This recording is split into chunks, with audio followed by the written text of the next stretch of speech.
TRS working president నివాసానికి నిన్న రాత్రి నుంచే నేతలు కార్యకర్తలు భారీగా చేరుకుంటున్నారు. పట్నం నరేందర్ రెడ్డి రిమాండ్ రిపోర్టులో కేటీఆర్ పేరును ప్రస్తావించడంతో అరెస్టు చేస్తారనే ప్రచారం మొదలైపోయింది. దాంతో కేటీఆర్ కు మద్దతుగా కార్యకర్తలు నేతలు సంఘీభావం ప్రకటిస్తున్నారు.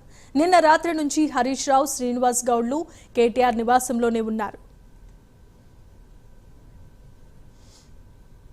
రైట్, ఇక ఇదే అంశానికి సంబంధించి మరిన్ని అప్డేట్స్ ను మా కరెస్పాండెంట్ కుమార్ లైవ్ ద్వారా అందిస్తారు. కుమార్, చెప్పండి.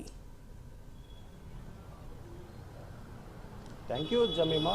ఏదైతే వికారాబాద్ జిల్లాలోని లగచర్లలోని ఏదైతే కలెక్టర్ ప్రతీక్ జైన్ పై దాడి కేసులోని ప్రస్తుతం ఏదైతే నరేందర్ రెడ్డిని అయితే అదుపులోకి తీసుకున్నారు. ఈ నేపథ్యంలోనే నరేందర్ రెడ్డికి ఇప్పటికే 14 రోజులు రిమాండ్ అయితే విధించారు. అలాగే మరొక పక్క ఈ కేసులోని రిమాండ్ రిపోర్ట్లో కొన్ని కీలక అంశాలు అయితే బయటకు వచ్చినాయి. ముఖ్యంగా ఏదైతే ఈ రిమాండ్ రిపోర్ట్లో కేటీఆర్ పేరు కూడా బయటకు రావడం జరిగింది. ఈ నేపథ్యంలోనే నిన్న రాత్రి నుంచి కూడా నందినగర్లోని కేటీఆర్ నివాసానికి భారీగా కార్యకర్తలు అలాగే బీఆర్ఎస్ నేతలు కూడా చేరుకుంటున్నారు. ముఖ్యంగా కేటీఆర్ని అరెస్ట్ చేస్తారనే ప్రచారంతో ఏదైతే కేటీఆర్కి సంఘీభావం తెలిపేందుకు కూడా ప్రతి ఒక్క నేత కూడా ఇక్కడికైతే చేరుకున్నారు. ముఖ్యంగా ఈ కేసులోని కలెక్టర్ పై దాడి జరిగిన సమయంలోని అక్కడ సుమారు 46 మంది ఏదైతే దాడి చేసినట్లు ఇప్పటికే పోలీసులు అయితే గుర్తించారు. అలాగే మరొక పక్క ఈ దాడికి సంబంధించి పట్నం నరేందర్ రెడ్డి అలాగే మరొక సురేష్ అంటే బీఆర్ఎస్ ప్రధాన అనుచరుడు సురేష్ కూడా ఇక్కడ కీలకంగా ఉన్నారు. ఈ నేపథ్యంలోనే ప్రస్తుతం మనం చూడొచ్చు, మనం కేటీఆర్ ఇంటి దగ్గర ఉన్నాం.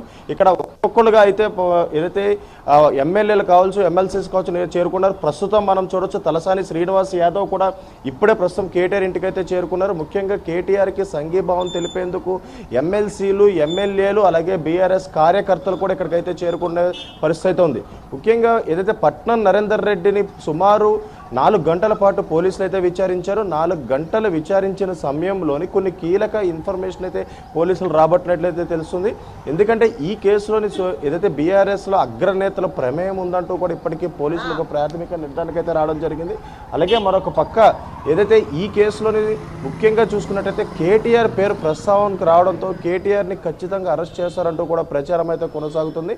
అలాగే ఏదైతే ప్రభుత్వం అంటే ప్రజెంట్ ఏదైతే తెలంగాణలో కాంగ్రెస్ ప్రభుత్వం హయాంలో ఉంది. ముఖ్యంగా కాంగ్రెస్ ప్రభుత్వాన్ని ఏదైతే కించపరిచే విధంగా ఈ దాడి జరిగిందంటూ కూడా ఇప్పటికే చెప్తున్నారు. ఈ నేపథ్యంలోనే ప్రస్తుతం కేటీఆర్ని అరెస్ట్ చేస్తారంటూ కూడా ప్రస్తుతం ప్రచారం జరిగే నేపథ్యంలోనే పూర్తిగా ఇక్కడ ఎమ్మెల్సీలు, ఎమ్మెల్యేలు కూడా ఇక్కడికైతే చేరుకుంటున్నారు. అలాగే మరొక పక్క ఈ కేసులో చూసుకున్నట్టయితే ఇప్పటికీ 46 మందిని అయితే నిందితులుగా అయితే ప్రస్తుతం పోలీసులు అయితే చేర్చారు. 46 మందిలో ఇప్పటికీ 21 మందిని అయితే అరెస్ట్ చేశారు. ఇందుట్లో పట్నం నరేందర్ రెడ్డి కూడా కీలకంగా ఉన్నారు.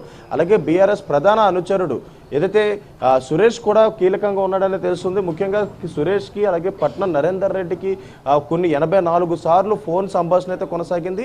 ముఖ్యంగా దాడికి ముందు, దాడి తర్వాత అంటే రైతులు ఎప్పుడైతే నిరసనకు దిగారో అప్పటి నుంచి కూడా పట్నం నరేందర్ రెడ్డి, బీఆర్ఎస్ ప్రధాన అనుచరుడు సురేష్ కూడా ఫోన్ కాంటాక్ట్లో ఉన్నారు.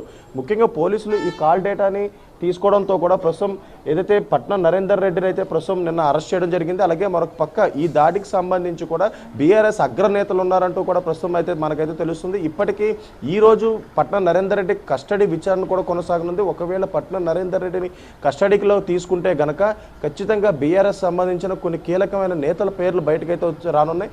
ఎందుకంటే ఇప్పటికీ కేటీఆర్ కూడా దీనిపై స్పందించారు. ఏదో ఒక కేసులో ఖచ్చితంగా నన్ను ఇరికిస్తారంటూ కూడా నాకు ముందే తెలుసు అంటూ కూడా కేటీఆర్ స్పందించడం జరిగింది. అలాగే తనను అరెస్ట్ కావాలంటే ఖచ్చితంగా అరెస్ట్ చేసుకోవచ్చు అంటూ కూడా చెప్తున్నారు. ముఖ్యంగా చూసినట్టు ఇటు ఫోన్ ట్యాపింగ్ కేసు కావచ్చు, ఇటు కలెక్టర్పై దాడి కేసు, అలాగే మరొక పక్క ధరణి కేసులు, ఇలా ప్రతి ఒక్కరు కూడా బీఆర్ఎస్ వైపే చుట్టుకుంటున్నాయి. ఈ నేపథ్యంలోనే ప్రస్తుతం ఈ కలెక్టర్పై దాడి కేసులో ఉద్దేశపూర్వకంగానే ఈ దాడి జరిగిందంటూ కూడా ఇప్పటికే హైదరాబాద్ రేంజ్ ఐజీ కూడా సత్యనారాయణ కూడా చెప్తున్నారు. అలాగే మరొక పక్క ఈ దాడిలోని ఎవరైతే ఈ ఫార్మాసిటీ కంపెనీ స్థాపించడానికి అక్కడ ఏదైతే ప్రజాభిప్రాయం సేకరణకి వెళ్ళిన కలెక్టర్పై దాడి జరిగిన సమయంలోని ఎవరైతే ఈ దాడి చేశారో ఇందుట్లో చాలా మంది నాన్ లోకల్ ఉన్నారని కూడా ఇప్పటికే ఐజీ సత్యనారాయణ అయితే చెప్తున్నారు. ఈ దాడిలోని ముఖ్యంగా చూసుకున్నట్టయితే అక్కడ భూములు లేని వారు కూడా ఇక్కడ దాడులు చేశారు. అలాగే చాలా మందికి డబ్బులు ఇచ్చి పిలిపించి మరి దాడులు చేశారు. అధికారులు చనిపోయినా పర్లేదు, ఖచ్చితంగా దాడి చేయాలంటూ కూడా అలాగే సురేష్ అలాగే పట్నం నరేందర్ రెడ్డి ఏదైతే రైతులను ఆదేశించారంటూ కూడా ప్రస్తుతం అయితే మనకి ఇన్ఫర్మేషన్ అయితే అందుతుందనే చెప్పొచ్చు. అలాగే మరొక పక్క చూసుకున్నట్టయితే ఇప్పటికీ ఈ కేసులో కూడా ప్రధాన నిందితుడు A1కి అయితే పట్నం నరేందర్ రెడ్డిని పెట్టారు. అలాగే మరొక పక్క విశాల్, రమేష్, సురేష్ వీళ్ళందరూ కూడా పక్కా ప్లాన్ ప్రకారమే ఈ దాడిని అయితే కొనసాగించారు. ఇందులో చాలా మటుకు కూడా ఏదైతే ఈ ల్యాండ్కి సంబంధించి కూడా ఎవరు లేరనే తెలుస్తుంది. అలాగే మరొక పక్క ఈ ఫార్మా సిటీ ఏర్పాటుకు సంబంధించి సేకరణ, అలాగే రైతులకు సంబంధించిన భూములు సేకరణ, అలాగే ప్రజాభిప్రాయం తీసుకోవడానికి మాత్రం కలెక్టర్లు అక్కడికి వెళ్ళిన నేపథ్యంలో ఈ దాడి అయితే జరిగింది. అలాగే మరొక పక్క కేటీఆర్ కూడా దీనిపై ఘాటుగానే స్పందిస్తున్నారు. ముఖ్యంగా ఏదో ఒక కేసులో తను అరెస్ట్ చేస్తారని తనకు ముందే తెలుసంటూ కూడా ఆయనైతే చెప్తున్నారు. ముఖ్యంగా అరెస్ట్ కావాలంటే ఖచ్చితంగా చేసుకోవచ్చు అంటూ కూడా చెప్తున్నారు. ముఖ్యంగా రైతులకు సంబంధించి గొంతెత్తినందుకే ఈ అరెస్టులు జరుగుతున్నాయంటూ కూడా ఇప్పటికే కేటీఆర్ అయితే స్పందించడం జరిగింది. అలాగే మరొక పక్క ప్రస్తుతం కేటీఆర్ నివాసానికి ఒక్కొక్క ఎమ్మెల్యేలు, ఎమ్మెల్సీలు కూడా చేరుకుంటున్నారు. ప్రస్తుతం కేటీఆర్కి సంఘీభావం తెలిపేందుకు కూడా వీరందరూ అయితే ఇక్కడికైతే చేరుకునే పరిస్థితి ఉంది. Jemimah. Right, thanks for the updates and details Kumar.